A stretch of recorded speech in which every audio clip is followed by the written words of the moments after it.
Hello everybody and welcome to the barbecue shop at Hayes Garden World. As always, we're joined by top barbecue chef Mr. Richard Holden. Hi folks. And in this video we're going to give you our top tips for using a gas grill. So if I ever get a new gas barbecue, the first thing that I do is I turn the gas barbecue on with all the dials and I put them all on minimum. That way I know what my lowest temperature is across the board. So let's say that we got 150 degrees with these two burners on minimum. I know that I've got 75C from both dials. Then I would turn both dials to full and see where that gets me. Then I know that that's my hottest temperature. Now if I'm looking at a recipe and it says to set up for 200 degrees, I can adjust those dials on an average day for the temperature that I need. So if these were 150 on minimum, then I would go 200. I'd be kind of approaching that half open, half position on the dial. That's one of my top tips whenever I get a new gas barbecue and I want to know whereabouts to put the dials as a starting point. What about you? One of my top tips when you get a brand new barbecue, it's got a cast iron cooking grate in there. Now if you're going to go straight in, put a burger on that, it's going to stick. Yes, and actually that's a great point because when you get a brand new barbecue, the first thing you should do is burn it off because in the manufacturing process there are engineering greases that are used when these pieces are pressed out and things like that. So once you've lit your barbecue, and as we've said, just go through the different settings on the dials to get the temperatures. As you do that, you'll burn off and you'll start to season. So I think maybe what you were going to say is just put a little bit of oil on there so that it will start to season, just like a new frying pan. That's all it's like. So you can do that two ways. You can buy Weber do a non-stick spray. Yeah. Or one of the other ways is to get a potato, cut it in half, stick a fork in it, get a little dish with some rapeseed oil on there, and just run that over the grill. It just gives you a bit of seasoning. I like to use an onion, you can use a head of garlic. Whatever you've got in the veg drawer, you can just chop it in half within reason. You want something with a large surface area and just run that up and down so you'll get your grill nice and seasoned. What else? Basically, top tips for cooking on gas. Understand that you can have one burner off or one burner on low to give you an indirect or a roasting environment. So on a 3-burner gas barbecue, really easy. 3-burner Weber gas barbecue, if you set the 2 outside burners for medium, so if we just put that one there, and if we pop that one there, and we leave the middle one off, that on an average day will give us 180 to 200 degrees C roasting temperature on the lid, on the needle. On a 2-burner, in order to roast on this, some people might say that you leave one off. Well, on a cool day, your barbecue may struggle with that 1 burner only to get to the temperature that you need. So what I tend to do is I would put both burners on low, and then you can separate heat horizontally, but you can also move your food away from the heat vertically as well.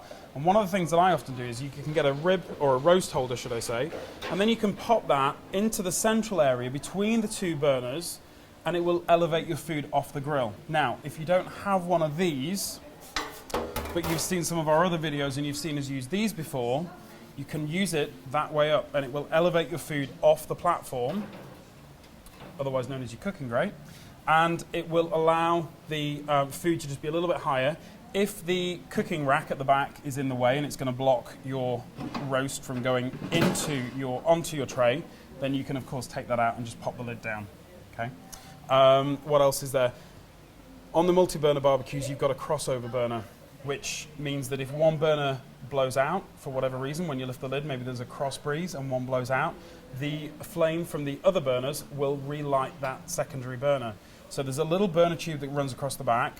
If I'm roasting on a gas barbecue, that just means I don't put the food all the way to the back of the grill because there's going to be a little bit of direct heat underneath that back, the back part of that roast. So if I am roasting, I just keep it in the middle or slightly towards the front. Whilst you've got it in your hand, this little guy here, the warming rack. People call it a warming rack.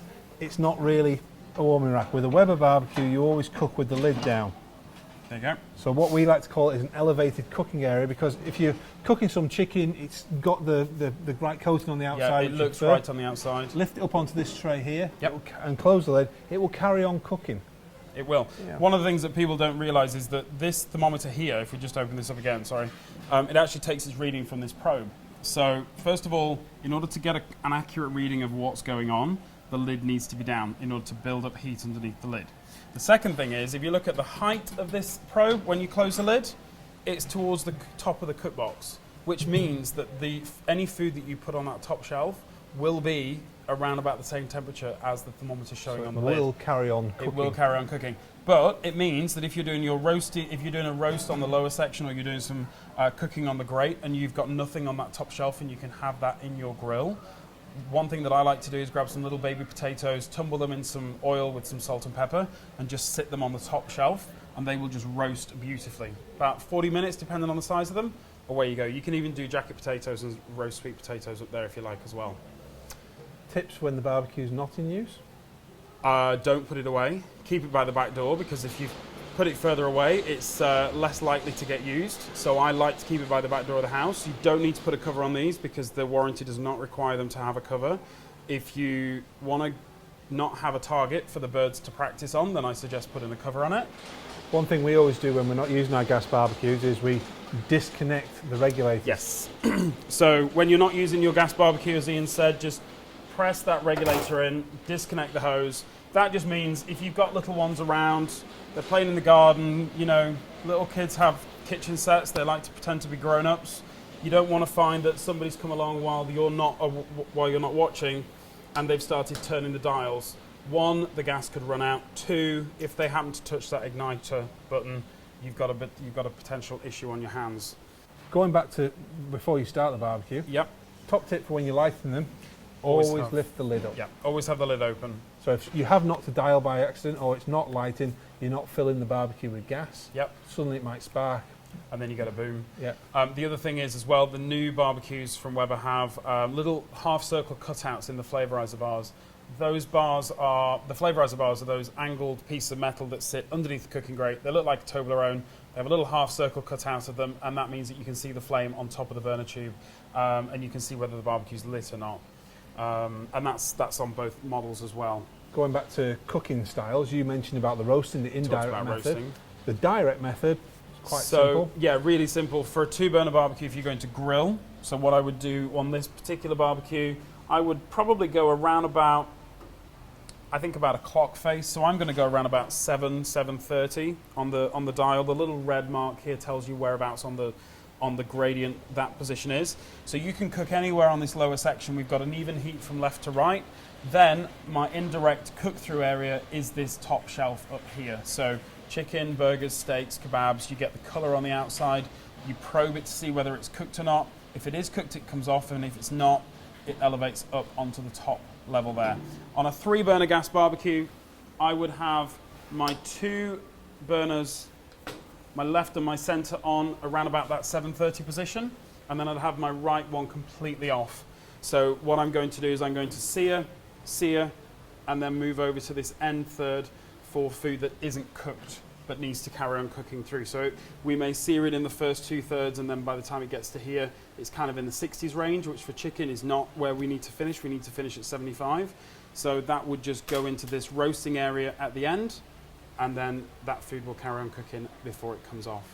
That's one accessory. If any customers come into the barbecue, temperature probe.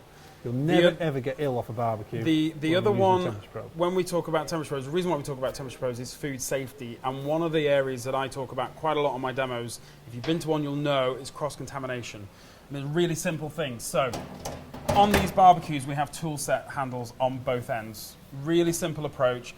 On the left side, I have a set of utensils, and on the right-hand side, I have some utensils as well. My raw food, plates, trays, whatever the raw food is coming out on, goes on the left table, and the utensils that hang on this end are for food that is not cooked. So we can put the food on, we can turn it over. Once we've temperature probed that food and it's ready to go, I have my serving plates, my utensils, my condiments on the right-hand side, and the set of utensils on the right-hand side are the ones that I use to take food off with. If you don't cross over your utensils, you'll reduce the chance of cross-contamination and food poisoning. So just a little safety tip. So that's just a few of our top tips for using a gas barbecue. There's loads more, but these are just some of the ones that we talk about in our demos, and the staff in the barbecue shop know these. So if you have any questions, call in on the phone, in person, or get us on social media. Yep. We're across all the social media platforms. For more information, visit our website, hayesgardenworld.co.uk. And all that's left for us to say is thank you for watching, and we'll see you again next time. See you next time.